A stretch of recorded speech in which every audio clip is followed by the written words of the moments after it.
ಒಂದು ಮಧ್ಯಂತರ ಬಜೆಟ್ ಸೇರಿದಂತೆ 8 ಬಜೆಟ್ ಅನ್ನು ಮಂಡನೆ ಮಾಡಿರ್ತಕ್ಕಂಥ ಕೇಂದ್ರ ಹಣಕಾಸು ಸಚಿವೆ ನಿರ್ಮಲಾ ಸೀತಾರಾಮನ್ ಇದೀಗ 9ನೇ ಬಜೆಟ್ ಅನ್ನು ಮಂಡನೆ ಮಾಡಲಿಕ್ಕೆ ಹೊರಟಿದ್ದಾರೆ. ಹಾಗಾದ್ರೆ ಈ ಒಂದು ಬಜೆಟ್ ಮೇಲೆ ಸಾರ್ವಜನಿಕರ ಇರತಕ್ಕಂಥ ಒಂದು ನಿರೀಕ್ಷೆಗಳೇನು, ಇದು ರಾಜ್ಯಕ್ಕೆ ಪ್ಲಸ್ಸಾ ಮೈನಸ್ಸಾ ಅಂತಕ್ಕಂಥ ವಿಚಾರವಾಗಿ ಇದೀಗ ಕಲಬುರಗಿ ಮಹಾಜನತೆ ನಮ್ಮೊಟ್ಟಿಗೆ ಮಾತಾಡ್ಲಿಕ್ಕಿದ್ದಾರೆ.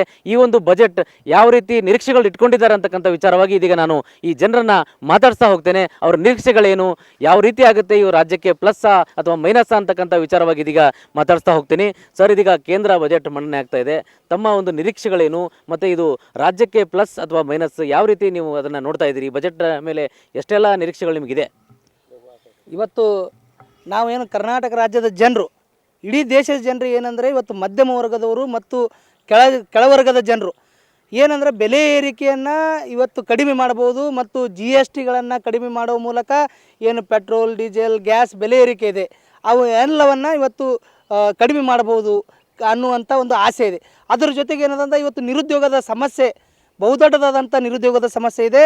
ಏನು ಕೇಂದ್ರ ಸರ್ಕಾರ ಏನು ಅಧಿಕಾರಕ್ಕೆ ಬರೋಕ್ಕಿಂತ ಮುಂಚೆನೇ ಪ್ರತಿ ವರ್ಷ 2 ಕೋಟಿ ಉದ್ಯೋಗಗಳನ್ನು ಸೃಷ್ಟಿ ಮಾಡ್ತೀವಿ ಅಂಥೇಳಿ ನಾವು ನಮ್ಮ ಎಲ್ಲ ನಿರುದ್ಯೋಗಿ ಯುವಕರಿಗೆ ಆಸೆ ಹುಟ್ಟಿಸಿದ್ರು. ಆ ಆಸೆಯನ್ನು ಈ ಬಾರಿ ಆದರೂ ಈ ಬಜೆಟ್ ಅಧಿವೇಶನದಲ್ಲಿ ಪೂರ್ತಿಗೊಳಿಸಬೇಕು ಮತ್ತು ವಿಶೇಷವಾಗಿ ಕರ್ನಾಟಕ ರಾಜ್ಯಕ್ಕೆ ಏನು ನಮ್ಮ ತೆರಿಗೆ ಪಾಲನ್ನು ಇವತ್ತು ಕೇಂದ್ರ ಸರ್ಕಾರ ಕೊಡುವಲ್ಲಿ ಮಲತಾಯಿ ಧೋರಣೆಯನ್ನು ನೀಡ್ತಾ ಇದೆ. ಈ ಬಾರಿ ಬಜೆಟ್ ಅಧಿವೇಶನದಲ್ಲಿ ಏನು ನಿರ್ಮಲಾ ಸೀತಾರಾಮನ್ ಅವರು ಕರ್ನಾಟಕ ರಾಜ್ಯದಿಂದ ಪ್ರತಿನಿಧಿಸುವಂಥ ಒಬ್ಬರು ಸಚಿವರು, ಕೇಂದ್ರ ಸಚಿವರು, ಅವರು ಈ ಬಾರಿ ನಮ್ಮ ಕರ್ನಾಟಕ ರಾಜ್ಯಕ್ಕೆ ಭರ್ಪೂರಾದಂಥ ಬಜೆಟ್ಟು ಮತ್ತು ತೆರಿಗೆ ಹಣದ ಏನು ಮರುಪಾವತಿ ಮಾಡಬೇಕಾಗಿತ್ತು ಅವು ಎಲ್ಲ ಹಣವನ್ನು ನಮಗೆ ಕೊಡ್ತಾರೆ. ಅದರಲ್ಲೂ ಕೂಡ ವಿಶೇಷವಾಗಿ ಉತ್ತರ ಕರ್ನಾಟಕ ಮತ್ತು ಹೈದರಾಬಾದ್ ಕರ್ನಾಟಕ ಭಾಗದಲ್ಲಿ ಏನು ನಿರುದ್ಯೋಗದ ಸಮಸ್ಯೆ ಉದ್ಭವ ಆಗ್ತಾ ಇದೆ, ಈ ಭಾಗದಲ್ಲಿ ಹೊಸ ಹೊಸ ಇಂಡಸ್ಟ್ರಿಗಳು ಆಗಬೇಕು, AI ಆಗಬೇಕು, ಆಮೇಲೆ ಏನು ಇಂಡಸ್ಟ್ರಿಗಳ ಡೆವಲಪ್ಮೆಂಟ್ ಆಗಬೇಕು, ಇವೆಲ್ಲ ಆಸೆಗಳನ್ನು ಇಟ್ಕೊಂಡು ನಾವು ಇವತ್ತು ಏನು ಕೇಂದ್ರ ಸರ್ಕಾರ ನಡೆಸುವಂಥ ನಾಳೆ ಬಜೆಟ್ನಲ್ಲಿ ಇವೆಲ್ಲವನ್ನು ಮಾಡ್ತಾರೆ ಅನ್ನುವಂಥದ್ದು ಒಂದು ಆಶ್ವಾಸನೆ ಇದೆ ಅಂತೇಳಿ ಈ ಮೂಲಕ ನಾನು ಹೇಳಕ್ಕೆ ಇಷ್ಟಪಡ್ತಾ ಇದ್ದೀನಿ. ಕೇಂದ್ರದಲ್ಲಿ ಸರ್ಕಾರ, ರಾಜ್ಯದಲ್ಲಿ ಸರ್ಕಾರ ಬೇರೆ ಇರೋದ್ರಿಂದ ರಾಜ್ಯಕ್ಕೆ ಇದು ಪ್ಲಸ್ ಆಗುತ್ತಾ ಅಥವಾ ಮೈನಸ್ ಆಗುತ್ತಾ ಅಂತ?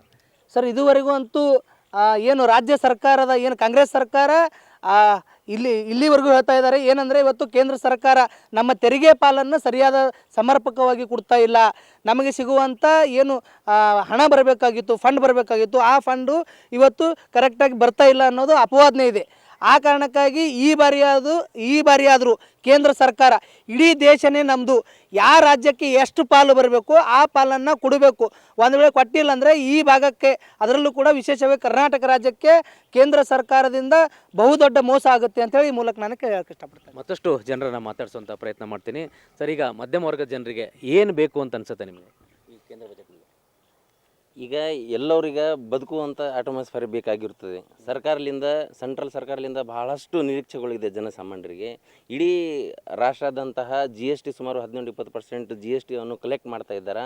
ಅದರ ಮುಖಾಂತರ ಲಕ್ಷ ಕೋಟಿ ರೂಪಾಯಿ ಸರ್ಕಾರಕ್ಕೆ ಬರ್ತಾ ಇದೆ. ಆ ದುಡ್ಡನ್ನು ಸರಿಯಾಗಿ ಬಳಕೆ ಮಾಡಬೇಕು ಸರ್ಕಾರ ಅಂತ ನಮಗೆ ನಿರೀಕ್ಷೆ ಇದೆ ಅವರಿಂದ. ನಿಮ್ಮ ಈ ಭಾಗಕ್ಕೆ ಏನು ಬೇಕು ಅಂತ? ಈಗ ನಮ್ಮ ಭಾಗಕ್ಕೆ ಬಹಳಷ್ಟು ಮಂದಿ ನಿರುದ್ಯೋಗಿಗಳದಾರ ಮತ್ತು ಅವ್ರಿಗೆ ಏನೋ ಒಂದು ಹೊಸ ಬಿಸ್ನೆಸ್ ಮಾಡಬೇಕು, ಓದು ಡಿಗ್ರಿ ಮುಗಿಸಿ ಅವ್ರಿಗೆ ನೌಕರಿ ಇಲ್ಲ, ಜಾಬ್ಗಳಿಲ್ಲ ಅಂತ ಸುಮ್ಮನೆ ತಿರುಗಾಡ್ತಾ ಇದ್ದಾರೆ. ಅವ್ರಿಗೆ ಏನಾದರೂ ಒಂದು ಸ್ಕಾಲರ್ಶಿಪ್ ಮುಖಾಂತರ ಒಂದು 5 ಲಕ್ಷನೋ 5 ಲಕ್ಷ 10 ಲಕ್ಷನೋ ಅವ್ರಿಗೆ ಕೊಟ್ಟು ಒಂದು ಸಣ್ಣ ಬಿಸ್ನೆಸ್ಸನ್ನು ಮಾಡೋಕ್ಕೆ ಅವಕಾಶ ಮಾಡಿಕೊಡ್ಬೇಕಂತ ನಾವು ಸರ್ಕಾರ ನಿರೀಕ್ಷೆ ಇದೆ ನಮ್ಮ ಸರ್ಕಾರದಿಂದ. ಮತ್ತು ನಮಗೆ ಇಡೀ ಎಲ್ಲ ರಾಜ್ಯಗಳಿಂದ ಎಲ್ಲರೂ ಬಳಿ ಸರಿಯಾಗಿ ಟ್ಯಾಕ್ಸ್ಗಳನ್ನು ತೊಗೊಳ್ತಾರೆ ಅವರು. ನಮ್ಮ ಅನಿಸಿಕೆ ಏನಪ್ಪ, ಎಲ್ಲರ ಬಳಿ ತೊಗೊಳ್ತೀವಿ, ಎಲ್ಲರೂ ಸರಿ ಸಮಾನವಾಗಿ ಟ್ಯಾಕ್ಸ್ಗಳನ್ನು, ಆ ದುಡ್ಡನ್ನು ಸರಿಯಾಗಿ ಹಂಚಿಕೆ ಮಾಡಬೇಕು. ಯಾರಿಗೂ ಕೀಳು ದೃಷ್ಟಿಯಿಂದ ಇಲ್ಲಿ ನಮ್ಮ ಸರ್ಕಾರ ಇಲ್ಲ ಅಥವಾ ಇಲ್ಲಿ BJP ಸರ್ಕಾರ ಇಲ್ಲ, ಕಾಂಗ್ರೆಸ್ ಸರ್ಕಾರ ಇದೆ ಅಂತ ಮಲತಾಯಿ ದ್ರೋಣ ಮಾಡುವಂಥ ಕೆಲಸ ಮಾಡ್ಕೋಬಾರ್ದು, ಪಾರ್ಸಲಿಟಿ ಮಾಡಬಾರ್ದು. ಈ ದುಡ್ಡನ್ನು ಸರಿಯಾಗಿ ಜನಸಾಮಾನ್ಯರು ಉಪಯೋಗ ಬಳಸಬೇಕಂತ ನಾವು ಕೇಳ್ಕೊತಾ ಇದ್ದೀವಿ. ಮತ್ತೊಬ್ಬರು ನಮ್ಮೊಟ್ಟಿಗೆ ಇದ್ದಾರೆ. ಸರ್, ಇದೀಗ ಸಾಕಷ್ಟು ನಿರೀಕ್ಷೆ ಇದೆ ಕೇಂದ್ರ ಬಜೆಟ್ ಮೇಲೆ. ಏನಾಗ್ಬೋದು ಕೇಂದ್ರ ಬಜೆಟ್, ನಿಮ್ಮ ನಿರೀಕ್ಷೆಗಳೇನು ಅದ್ರ ಮೇಲೆ ಅಂತ? ನಮ್ಮ ನಿರೀಕ್ಷೆ ಅಂತೂ ತುಂಬ ಇದೆ ಸರ್. ಅದರಲ್ಲಿ ವಿಶೇಷವಾಗಿ ನಮ್ಮ ಹಿಂದುಳಿದ ಪ್ರದೇಶ ಕಲ್ಯಾಣ ಕರ್ನಾಟಕ ಭಾಗಕ್ಕೆ ವಿಶೇಷವಾದಂಥ ಒಂದು ಪ್ಯಾಕೇಜ್ ಮಾಡಬೇಕು. ವಿಶೇಷವಾಗಿ ಕರ್ನಾಟಕದ ನಮ್ಮ ಕಲ್ಯಾಣ ಕರ್ನಾಟಕ, ಯಾಕಂದರೆ ನಾವು ಇಲ್ಲಿವರೆಗೆ ಕೂಡ ಕಲ್ಯಾಣ ಕರ್ನಾಟಕ ಹಿಂದುಳಿದ ಪ್ರದೇಶ ಅನ್ಕೋತೇ ಬಂದೀವಿ. ಇನ್ನೂ ಅದು ಹಿಂದುಳಿದ ಕಲ್ಯಾಣ ಕರ್ನಾಟಕ ಆದರೂ ಕೂಡ ಇನ್ನೂವರೆಗೆ ಯಾವುದೇ ಕಲ್ಯಾಣ ಆಗ್ತಾಯಿಲ್ಲ. ಕಲ್ಯಾಣ ಕರ್ನಾಟಕದಲ್ಲಿ ಇಲ್ಲಿಯ ಸಮಸ್ಯೆಗಳು ಒಂದಲ್ಲ ಅಲ್ಲ ಸಾವಿರಾರು ಸಮಸ್ಯೆ ಇವೆ. ಇವತ್ತು ನಿರುದ್ಯೋಗ ಸಮಸ್ಯೆ ಆಗಿರ್ಬೋದು, ಇವತ್ತಿನ ದಿವಸ ನೀರಿನ ಸಮಸ್ಯೆ ಭಾಳಷ್ಟು ಹೇಳ್ಕೊಂಡಷ್ಟು ಹೆಚ್ಚಿಗೆ ಸಮಸ್ಯೆಗಳು. ಅದಕ್ಕೆ ಇವತ್ತು ಈ ದಿವಸ ನಮಗಿಂದ ಕೇಂದ್ರ ಸರ್ಕಾರದಿಂದ ಒಂದು ಬಹುದೊಡ್ಡ ನಿರೀಕ್ಷೆ ಇದೆ. ಕಲ್ಯಾಣ ಕರ್ನಾಟಕ ಭಾಗಕ್ಕೆ ವಿಶೇಷವಾದಂಥದ್ದು ಒಂದು ಸ್ಥಾನಮಾನದ ಪ್ರಕಾರ ಒಂದು ದೊಡ್ಡ ಪ್ಯಾಕೇಜನ್ನು ಇಲ್ಲಿ ಕೊಡಬೇಕು. ಅದೇ ರೀತಿಯಾಗಿರುತ್ತಾ ಏನು ನಮ್ಮ ರೈಲ್ವೆ ಡಿವಿಷನ್ ಈಗಾಗಲೇ ಸೊಲ್ಲಾಪುರಕ್ಕೆ ಕೊಟ್ಟರೆ ಅದು ನಮ್ಮ ಇಲ್ಲೇ ನಮ್ಮ ಕಲಬುರಗಿಗೆ ಈ ಒಂದು ರೈಲ್ವೆ ಡಿವಿಷನ್ ಮಾಡಬೇಕು. ಹಾಗೂ ಸ್ಥಗಿತಗೊಂಡಂಥ ಏನು ಏರ್ಪೋರ್ಟ್ ಇದೆ ಅದನ್ನು ಕೂಡಲೇ ಅದನ್ನು ಮತ್ತೆ ಉನ್ನತ ಮಟ್ಟಕ್ಕೆ ಒಂದು ಒಯ್ಯುವಂಥ ಒಂದು ಕೆಲಸ ಮಾಡಕತ್ತೇಳಿ ನಾವು ಇವತ್ತಿನ ದಿವಸ ಕೇಂದ್ರ ಸರ್ಕಾರ ಆಗ್ರಹ ಮಾಡ್ತೀವಿ. ಈ ಬಜೆಟ್ನಲ್ಲಿ ಈ ಎಲ್ಲ ಕಾರ್ಯಗಳಿಗೂ ವಿಶೇಷವಾದಂಥ ಪ್ಯಾಕೇಜನ್ನು ನೀಡಬೇಕಂತೇಳಿ ನಾವು ಭಾವಿಸ್ತೀವಿ. ಅದೇ ರೀತಿಯಾಗಿ ಕೊಡುತ್ತಾರೆ ಎಂಬ ಒಂದು ಆಶ್ವಾಸನೆಯೂ ನಮಗಿದೆ. ಈಗ ರಾಜ್ಯ ಸರ್ಕಾರಕ್ಕೆ ಇದು ಪ್ಲಸ್ ಆಗುತ್ತಾ ಅಥವಾ ಕೇಂದ್ರ ಸರ್ಕಾರದಿಂದ ಯಾವ ರೀತಿ ಸಿಗ್ಬೋದು ಅಂತ? ಸರ್, 100ಕ್ಕೆ 100 ಕೇಂದ್ರ ಸರ್ಕಾರ ಕೊಟ್ಟೆ ಕೊಡುತ್ತೆ. ಕಲ್ಯಾಣ ಕರ್ನಾಟಕ ಆಗಿರ್ಬೋದು. ಆದ್ರೆ ಅದನ್ನು ಒಳ್ಳೆ ರೀತಿಯಿಂದ ಯೂಸ್ ಮಾಡೋದು ಈಗ ರಾಜ್ಯ ಸರ್ಕಾರಕ್ಕೆ ಬಿಟ್ಟಿದ್ದು. ಈಗ ಇವರು ರಾಜ್ಯ ಸರ್ಕಾರದವರು ನಾವು ಅವ್ರು ಕೊಟ್ಟಿಲ್ಲ ಇವ್ರು ಕೊಟ್ಟಿಲ್ಲ ಇದೇ ಥರ ಆಗಿ ಈಗಾಗಲೇ ಫರ್ತಾಬಾದ್ನಲ್ಲಿ ಏನು ಒಂದು ದೊಡ್ಡ ಫ್ಯಾಕ್ಟ್ರಿ ಟೆಕ್ಸ್ಟೈಲ್ ಪಾರ್ಕ್ ಮಾಡಿಬಿಟ್ಟಿದ್ದಾರೆ. ಇವರು ರಾಜ್ಯ ಸರ್ಕಾರ ಹೇಳ್ತಾರೆ, ಅವರು ಕೇಂದ್ರ ಸರ್ಕಾರದವ್ರು ಗ್ರೀನ್ ಸಿಗ್ನಲ್ ಕೊಡ್ತಾ ಇಲ್ಲ. ಅವ್ರು ಹೇಳ್ತಾರೆ ಇಲ್ಲಿ ಇವ್ರನ್ನ ಕೆಲಸ ನಿಂತಂತ ಹೇಳ್ತಾರೆ. ಈ ಥರ ಆಗಬಾರ್ದು ಅಂತೇಳಿ ನಾವು ಒಂದು ಇವತ್ತಿನ ದಿವಸ ತಮ್ಮ ಮಾಧ್ಯಮ ಮುಖಾಂತರ ಕೇಂದ್ರ ಸರ್ಕಾರಕ್ಕೂ ಹಾಗೂ ರಾಜ್ಯ ಸರ್ಕಾರಕ್ಕೆ ಮನವಿ ಮಾಡ್ಕೋತೀವಿ. ತಕ್ಷಣವೇ ಶೀಘ್ರದಲ್ಲಿ ಫರ್ತಾಬಾದ್ ಟೆಕ್ಸ್ಟೈಲ್ ಫ್ಯಾಕ್ಟ್ರಿ ಶೀಘ್ರದಲ್ಲಿ ಉದ್ಘಾಟನೆ ಆಗಬೇಕು. ಇಲ್ಲಿರುವ ಸಾವಿರಾರು ಯುವಕರಿಗೆ ಉದ್ಯೋಗ ಸೃಷ್ಟಿ ಆಗಬೇಕಂತ ನಾವು ಕೇಳ್ಕೊತೀವಿ. ವಿಶೇಷವಾಗಿ ಕಲ್ಯಾಣ ಕರ್ನಾಟಕ ಭಾಗಕ್ಕೆ ಈ ಒಂದು ಬಜೆಟಲ್ಲಿ ಇಂಡಸ್ಟ್ರಿಗಳು ಆಗಿರ್ಬೋದು ಯಾವುದಕ್ಕೆ ಒತ್ತು ಕೊಡುವಂಥದ್ದು ನಿರೀಕ್ಷೆಗಳು ಏನಿದೆ ಅಂತ? ಸರ, ನಿರೀಕ್ಷೆ ಅಂತೂ ನಮಗೆ ಅವ, ಬಟ್ ಅವ್ರೀಗ ಕೇಂದ್ರ ಸರ್ಕಾರಕ್ಕೆ ಬಿಟ್ಟಿದ್ದು.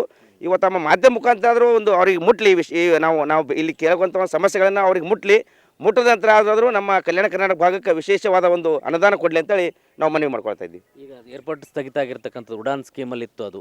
ಆ ಸ್ಕೀಮ್ ಮತ್ತೆ ಮರುಕಳಿಸಿದ್ರೆ ಇಲ್ಲಿ ಟೆಕ್ಸ್ಟೈಲ್ ಪಾರ್ಕ್ ಮತ್ತು ಇಂಡಸ್ಟ್ರಿಗಳು ಬರೋದಕ್ಕೆ ವಿಮಾನ ನಿಲ್ದಾಣ ಇಲ್ಲ ಅಂತಾನೆ ಹಿಂದೇಟು ಹಾಕಿದ್ದು. ಆದರೆ ಇದೀಗ ಮತ್ತೆ ವಿಮಾನ ನಿಲ್ದಾಣ ಆದರೂ ಕೂಡ ಯಾವುದೇ ಇಂಡಸ್ಟ್ರಿಗಳು ಬಂದಿಲ್ಲ. ಇದ್ದ ವಿಮಾನ ನಿಲ್ದಾಣ ಕೂಡ ಬಂದಾಗಿದೆ. ಅದಕ್ಕೆ ಏನು ಹೇಳ್ತೀರಿ? ಅದಕ್ಕೆ ಇಲ್ಲಿಯ ಶಾಸಕರಾಗಿರ್ಬೋದು, ಇಲ್ಲಿ MLAಗಳಾಗಿರ್ಬೋದು, ಇಲ್ಲಿ ರಾಜಕಾರಣಿಗಳದ್ದು ಒಂದು ಏನಪ್ಪ ಅಂದ್ರೆ ಮೈಗಳ್ತನ ಅಂತ ಹೇಳ್ತೀವಿ ಇವತ್ತಿನ ದಿವಸ. ಈ ಮೈಗಳ್ತನದಿಂದ ಇಲ್ಲಿ ನಮ್ಮ ಕಲಬುರಗಿ ಭಾಗಕ್ಕೆ ಯಾವುದೇ ಫ್ಯಾಕ್ಟ್ರಿಗಳು ಬರ್ತಾ ಇಲ್ಲ. ತಮ್ಮ ಮನೆ ತಮ್ಮ ಹಿಂದಿರೋರು ಹೊಟ್ಟೆ ತುಂಬಿದ್ರು ಸಾಕು ಅನ್ನುವಂಥ ಒಂದು ದೃಷ್ಟಿಯಲ್ಲಿ ಇವತ್ತಿನ ರಾಜಕಾರಣಿಗಳಾದಾರ. ಇವತ್ತು BJP ಆಗಿರ್ಬೋದು, ಕಾಂಗ್ರೆಸ್ ಅವರಾಗಿರ್ಬೋದು. ಇವತ್ತಿನ ದಿವಸ ಈ ನಮ್ಮ ಕಲಬುರಗಿನ ಡೆವಲಪ್ಮೆಂಟ್ ಮಾಡ್ಬೇಕಂದ್ರೆ ಎಲ್ಲರೂ ರೋಡಿಗಳದ್ದು ಹೋರಾಟ ಮಾಡಬೇಕು. ಎಲ್ಲೆಲ್ಲಿ ಯಾವ್ಯಾವ ಸಮಸ್ಯೆ ಇವೆ ಆ ಸಮಸ್ಯೆನ ಜ್ವಲಂತ ಸಮಸ್ಯೆಗಳನ್ನ ನಿರ್ವಹಣೆ ಮಾಡಬೇಕಂತ ನಾನು ಆಗ್ರಹ ಮಾಡ್ತಾ ಇದ್ದೀನಿ ಸರ್. ಈಗ ಕೇಂದ್ರ ಸರ್ಕಾರ ರೈಲ್ವೆ ಡಿವಿಷನ್ಗೆ ಕೂಡ ಹಣ ಕೊಡಬೇಕಾಗಿತ್ತು. ಅದಕ್ಕೋಸ್ಕರ ಇಲ್ಲಿ ಆಗಿದ್ದಂಥ ರೈಲ್ವೆ ಡಿವಿಷನ್ ಸ್ಥಗಿತಗೊಂಡಿದೆ. ಇದೆಲ್ಲ ಕಾರಣದಿಂದ ಇದು ಹಿಂದುಳಿದ ಭಾಗ ಅಂತ ಹಣೆಪಟ್ಟಿ ಕಟ್ಕೊಂಡಿರೋದು ಅಷ್ಟೇ ಉಳಿದಿದೆ ಹಂಗಾಗಿದೆ. ಅದೇ ಸರ್, ಈಗಾಗಲೇ ಯಡಿಯೂರಪ್ಪನವರು ಕಲ್ಯಾಣ ಕರ್ನಾಟಕ ಮಾಡಿದ್ರು. ಆದರೆ ಇಲ್ಲಿರುವಂತಹ ಏನು ಸಂಸದರು ಕೆಲಸ ಈ ರೈಲ್ವೆ ಡಿವಿಷನ್ ಆಗಿರ್ಬೋದು, ಸಾಕಷ್ಟು ಬಾರಿ ಹೋದ ಬಾರಿ ಉಮೇಶ್ ಜಾಧವ್ ಸಾಹೇಬ್ರು ಬಜೆಟಲ್ಲಿ ದುಡ್ಡೇ ಬರ್ತಾ ಇಲ್ಲ ಅದಕ್ಕೆ ರೈಲ್ವೆ ಡಿವಿಷನ್ಗೆ. ಅದೇ ಸರ್, ಅದಕ್ಕೆ ನಾನು ಇವತ್ತಿನ ದಿವಸ ತಮ್ಮ ಮಾಧ್ಯಮ ಮುಖಾಂತರ ಕೇಂದ್ರ ಸರ್ಕಾರಕ್ಕೆ ನಾವು ಮನವಿ ಮಾಡ್ಕೋತಾ ಇದ್ದೀವಿ. ಶೀಘ್ರದಲ್ಲಿ ಏನು ನಮ್ಮ ರೈಲ್ವೆ ವಿಭಾಗೀಯಕ್ಕೆ ಬಜೆಟ್ ಕೊಡಬೇಕು. ಇಲ್ಲಿ ನಮ್ಮದೇ ಆದಂಥ ಒಂದು ವಿಭಾಗೀಯ ಸ್ಥಾಪನೆ ಇಲ್ಲೇ ಮಾಡಬೇಕು. ಯಾಕಂದರೆ ಇವತ್ತಿನ ದಿವಸ ಸಾಕಷ್ಟು ನೋಡಿರಿ, ಸೋಲಾಪುರದಿಂದ ಸಾಕಷ್ಟು ಟಿಕೆಟ್ ನಾವು ಇಲ್ಲಿ ಬುಕ್ ಮಾಡ್ಬೇಕಂದ್ರೆ ನಾವು ಸೋಲಾಪುರದಿಂದ ಬುಕ್ ಮಾಡ್ಕೋಬೇಕು. ಇಲ್ಲಿ ನಾವು ಎಲ್ಲ ಕೊಡುತ್ತಂಥ ಹಣ ಸೋಲಾಪುರ ಡಿವಿಷನ್ಗೆ ಹೋಗ್ಲತ್ತದ. ಅದಕ್ಕೆ ವಿಶೇಷವಾಗಿ ನಮ್ಮ ಕಲಬುರಗಿಗೆ ಏನು ರೈಲ್ವೆ ಡಿವಿಷನ್ ಇಲ್ಲೇ ಸ್ಥಾಪನೆ ಆಗ್ಬೇಕಂತ ಕೇಳ್ಕೊಳ್ತಾ ಇದ್ದೀನಿ ಸರ್. ಇದಿಷ್ಟು ಕಲಬುರಗಿ ಜನರ ಒಂದು ಅಭಿಪ್ರಾಯ ಆಗಿರ್ತಕ್ಕಂಥದ್ದು. ಸಾಕಷ್ಟು ನಿರೀಕ್ಷೆಗಳನ್ನು ಈ ಒಂದು ಕೇಂದ್ರ ಬಜೆಟ್ ಮೇಲೆ ಇಟ್ಕೊಂಡಿದ್ದಾರೆ. ಯಾಕಂದರೆ ಇವು ನೆನಗುದಿಗೆ ಬಿದ್ದಂಥ ಸಾಕಷ್ಟು ಯೋಜನೆಗಳು ಈ ಭಾಗದಲ್ಲಿ ಇದ್ದಾವೆ. ಅದಕ್ಕೆ ಕೇಂದ್ರ ಬಜೆಟ್ನಲ್ಲಿ ಹಣ ಮೀಸಲಿಡೋದ್ರ ಮೂಲಕ ಈ ಭಾಗದ ಹಿಂದುಳಿದ ಭಾಗ ಅಂತ ಹಣೆಪಟ್ಟಿ ಕಟ್ಕೊಂಡಿರುವಂಥ ಕಲ್ಯಾಣ ಕರ್ನಾಟಕವನ್ನು ಅಭಿವೃದ್ಧಿಪಡಿಸಬೇಕು ಅನ್ನುವಂಥ ಹಂಬಲ ಈ ಎಲ್ಲ ಜನರಲ್ಲಿ ಇರತಕ್ಕಂಥದ್ದು. ಕಲಬುರಗಿಯಿಂದ ರಾಜಶೇಖರಯ್ಯ, ರಾಜ್ ನ್ಯೂಸ್ಗಾಗಿ.